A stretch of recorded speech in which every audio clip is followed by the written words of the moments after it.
Thanks to be here. I was going to give a talk on my recent book chapter because they needed something. And then I thought I'd take this opportunity to talk about something else since we have a lot of people that are in the trans tech space. I feel like this is my tribe. Yeah. All right, so I just thought I'd kind of share some developments. And this is kind of an extension a little bit. I was really kind of moved, actually, at the Science of Consciousness Conference in Tucson earlier this year, where Jeffrey put together a really good workshop on trans tech. And it was, especially, I'm just thinking about it, kind of is getting me to tear up right now, is that we actually had first met at the Science of Consciousness, toward a Science of Consciousness conference 10 years ago. And what happened was just seeing the retrospective of all that has happened in the last 10 years at the Science of Consciousness Conference really made me kind of make this proclamation, which I'm still holding on to and kind of going all wholehearted into, which for those of you that were there, I weren't there, I basically, seeing all of the advances in the last 10 years and looking at where things are going and how quickly things are changing and how many more people are involved in this area. People like Alan Macy, that is Alan, right? Yeah, Alan, yeah, just coming in. And just all of the changes made me make the proclamation, which I'm kind of sticking to, is world peace in our lifetime. And so, with that, I just wanted to kind of share this. Over the last 10 years or so, I've been kind of building kind of a theoretic framework around this. And this, literally, I put these slides together on the airplane flying over from Seoul yesterday. Yesterday I was in Seoul at the World Knowledge Forum with Dick Cheney at the World Knowledge Forum. And so, I'm sorry? Yeah. And so, he's got a new heart now. So,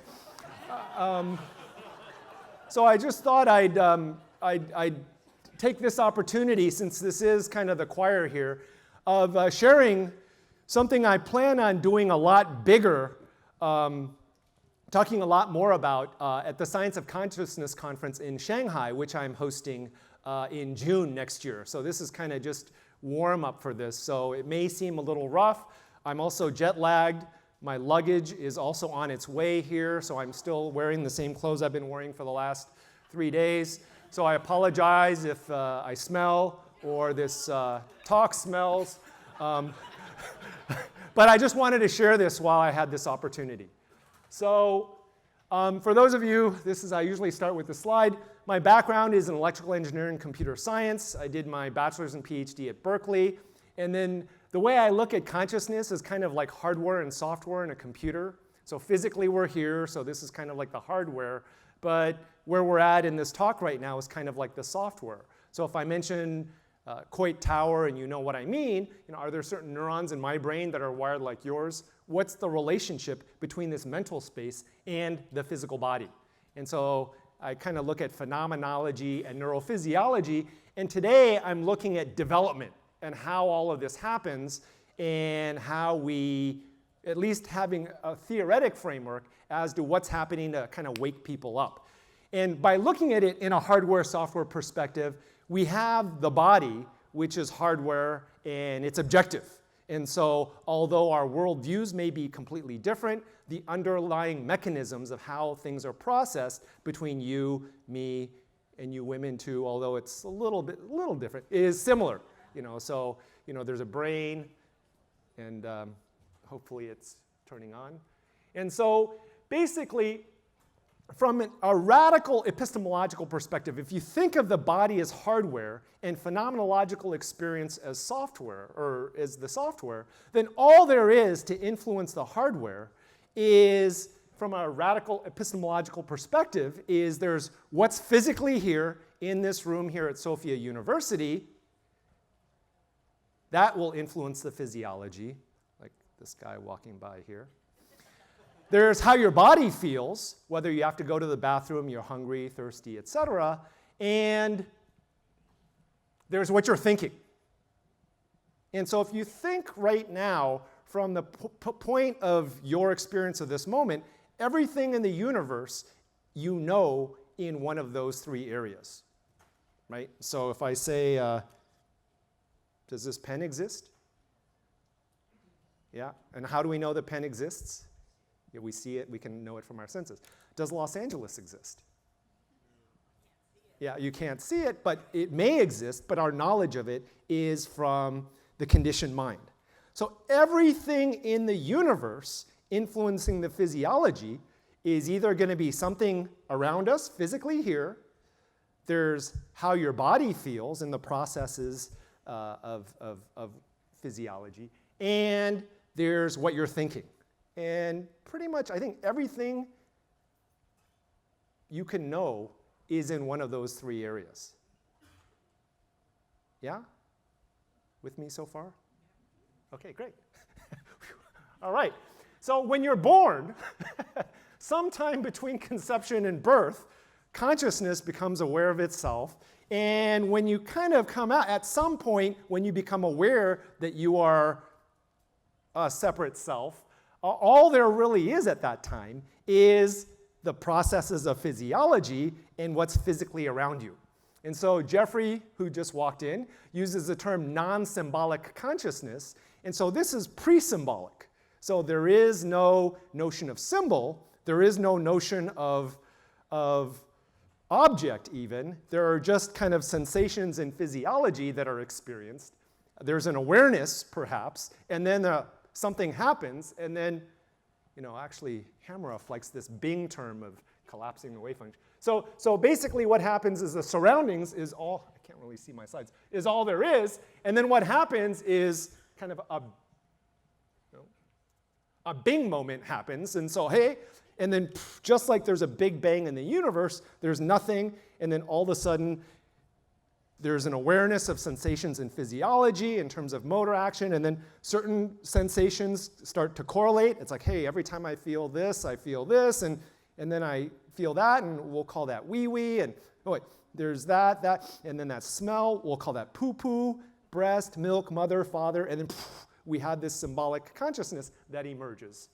And what happens pretty quick within the first 6-7 years or so is that we then build a mentally constructed worldview from which we act. And so originally, it was the environment influencing physiology, and then we build these symbols in terms of how we interpret and process things, and then we act from these symbols. And so it's these symbols that drive us to act. It allows for language for us to communicate, and then so we engage the space and time engages us back, so there's a response, and then that changes our mentally constructed worldview, and we continue to develop our mentally constructed worldview to this day. Yeah? And so all of these symbols, ultimately, if you look at and trace them back to their origins, map to processes and sensations in physiology. Yeah? All right, good. And so related to that, I have this kind of diagram that I can't quite see, but that gray box is kind of the body. And what happens is there's the mind here, and in the mind there are kind of symbols and relationships, and they bind to processes in physiology. And when I engage the world, there's kind of intention, and then there's kind of an awareness response of this. And so this is kind of how things happen. So symbolically, things are happening here, but what's actually happening is that all of these symbols and all of the things that are driving me are using the same underlying processes of physiology, which from an evolutionary psychology perspective, developed to keep us physically safe. And so for most people, it's like, hey, I need to get my company funded, and so there's kind of desire, and then, oh, shoot, I can't believe she's sleeping with him, and she's leaving me, and so there's the fear there, and so a lot of these, they're just symbols out here in mind, but they're influencing the physiology and the processes of physiology. Yeah? And the neat thing is whether it's the real world or a movie or a video game, it's the same thing. It's 10 minutes.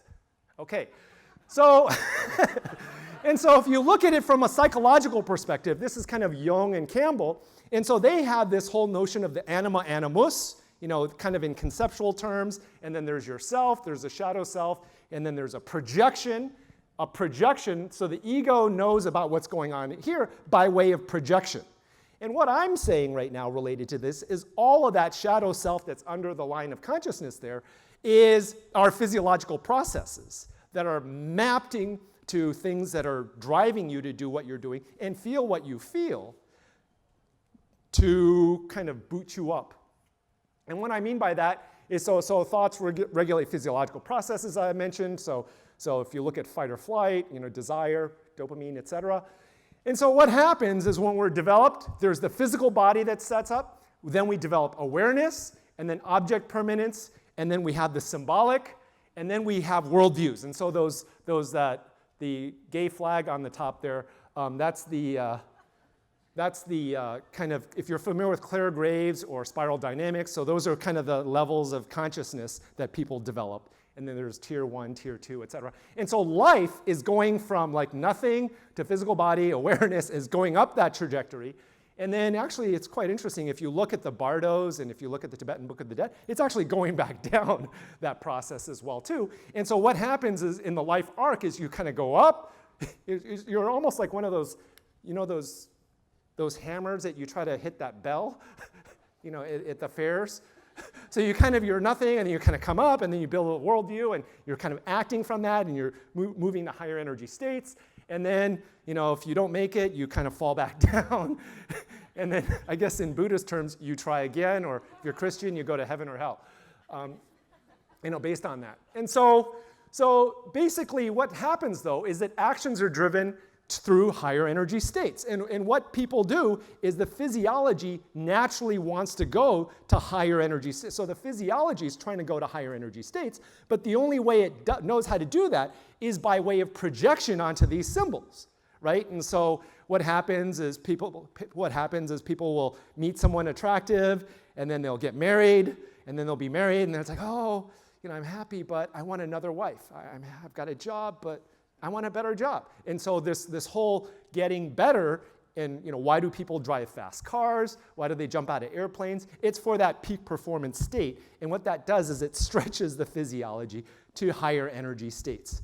And initially it's kind of temporary. You kind of push the envelope a little bit, and then you kind of integrate, and then you kind of push more and integrate. And so it's kind of, so this is the process. And we're doing this from thought. So it's the thoughts and the ideas that are driving the action. And so, I have this again. Wait, no, I hit the backward. That's fine. Okay. And so what happens is it's the binding of these symbols to the processes of physiology that regulate the physiology that kick this energy up. And the behavior is there mainly to maintain homeostasis and to kind of move things up. And so situations happen, and then, clearly, if I feel like going to the bathroom or something, there are some sensations here. When's the last time I felt like this? I'm going to do something.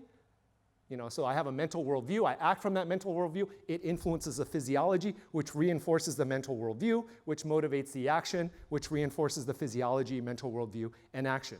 And so that's kind of how our behavior patterns are maintained. So transformation basically is, let's see, what did I say here? Oh, so there are two aspects of it. One is to have an experience, and the other part is the integration. And the experience you can do with traditional practices such as meditation, et cetera, and technology is helping with that. There's psychoactive substances that will give you an experience. And then there's trans tech, Sterling just spoke, and if you kind of zap your brain in the right place, or if you have a magnetic stimulation, this kind of thing, it'll zap you. And so one thing is to have an experience, and then the other part is the integration, which is, kind of landing that in, and then being able to live from it from an application perspective and cultivating somatic awareness. And if you look at the trans tech space, there are a lot of these technologies now that are cultivating greater somatic awareness, how you're breathing, what's happening with your heart rate, et cetera, et cetera, et cetera. And those things kind of help on the integration side. And so the whole thing about this is that your experience is all of your experiences, your unique experience, are codified in your physiology somehow. And so you've had these experiences, and we don't quite know how that happens yet, but all of your memories and everything are in your body somewhere. And you're able to recall it. And so if you know about Rolfing, Feldenkrais, et cetera, there's a relationship between the mind and the body. And so what happens when we're speaking, and this is a whole subject of another talk, is what's happening right now literally is me, there's my whole history, and I'm kind of coming up with this language, and then you're kind of interpreting it against your whole history, and you're assessing your past experiences with my past experiences in our physiologies. And so intersubjective engagement is really a process of physiological resonance. And so to understand what I'm saying, you kind of have to be where I'm at right now. Those of you that are not where I'm at are kind of falling asleep and yawning. and so you can kind of tell. And so it's a physiological thing. And now in a third person, this is interesting, because each of us is having a unique first-person experience. There is the intersubjective second person, and then this is where technology comes into play too. So if you look at video games and everything, on the one hand, you have knowledge codified in the physiology, and then in a video game or a virtual reality experience, you have symbols that are also driven by computer algorithms that then are evoking responses. And by knowing what the symbols are and by knowing the evoked responses, what's happening consciously and then unconsciously and subconsciously related to the physiology, you can get an understanding of the personalized mapping of kind of these symbols to their worldview. Now, normally, as I told you, it was kind of like that bell thing. Now, enlightenment is about reaching escape velocity. And so basically, it's decoupling the influences of symbol on the processes of physiology. Now, the dangerous thing about that, and the scary thing, and the hard thing about it, is that you can't get there from talk. Anything that I say, you're going to be interpreted by thought, and any practice that I give you, whether you do it or not, is also going to be determined by thought. So how do you get someone out of thought when the totality of their conscious reality comes entirely from thought? Challenging problem. And so for those of you that are like, and usually what happens typically is there's strong emotion to some symbol, like Donald Trump better win, right? And so there's a strong attachment to some symbol, and that's evoking a strong. And so what happens is there's a very strong mentally constructed reality, and if that gets shattered, then it's like, hey, I have no bearings anymore. I'm in the unknown, and I'm arguably triggering a lot of fear, and then I can't sleep at night, et cetera. And then the energy just goes up. You're not able to sustain it. And then what happens, though, is that when you get into high energy states where you have a lot of energy in the physiology, what happens is surreal shit starts happening. And what happens is if I can't turn off the story-making part of the brain, it's just going to go higher and higher. And then even more surreal shit happens. And then the physiology is no longer able to maintain that anymore, and then they crash. And so for me, kind of bipolar disorder is the low-hanging fruit to enlightenment, because they've kind of had an experience of reality kind of working with you, but they're not able to maintain it. And so it's reaching escape velocity. And so here's a kind of a rocket metaphor. And so for those, if you don't reach a certain velocity, you crash. You may maintain orbit, which is a conditioned behavior pattern. And the objective is to reach escape velocity. But when you do that, you have to jettison the boosters, which is thought. Right? And if you don't jettison the boosters, you're going to crash. Because what happens as the energy gets higher and higher, the subtle holding that you have gets amplified, and that will just distort your trajectory up, and then you're going to lose it. In a Tibetan Bardo's kind of way, if you know what I mean. So ultimately, it's decoupling the process, the effects of symbol onto the process of physiology. And the challenge for that is it doesn't know, it uses the same underlying physiological processes of what's keeping you physically safe. Your awareness doesn't know the difference, right? And so what we're talking about for enlightenment is effectively psychological suicide.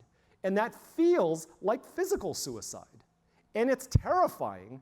and the dark night of the soul, there's a lot of depression and all these other things are basically kind of the souffle collapsing. But anyway, so the key thing is to kind of work on decoupling the influences of the conditioned mind and the symbolic consciousness. And the only thing that gets you there is to stay grounded here and here, and knowing the difference between what's here, what's happening here, and what's being projected from this. And the thing is, most people, if you think about it, it's the thoughts and it's these symbols that regulate the physiology, right? It's, I have this joy, this is my mission. And when you let that go completely, the only source of energy you have left is, and the only way it's an inner experience, and the only way I can describe it with words, is that right here and right now, it's good to be alive. And if you feel that, joy, wonder, gratitude, compassion, everything comes from that. And if you really feel into it, compared to being dead right now, even though I'm time over, compared to being dead right now, this is fucking amazing. And there's a vast reservoir of energy there that you can then energize the physiology from that.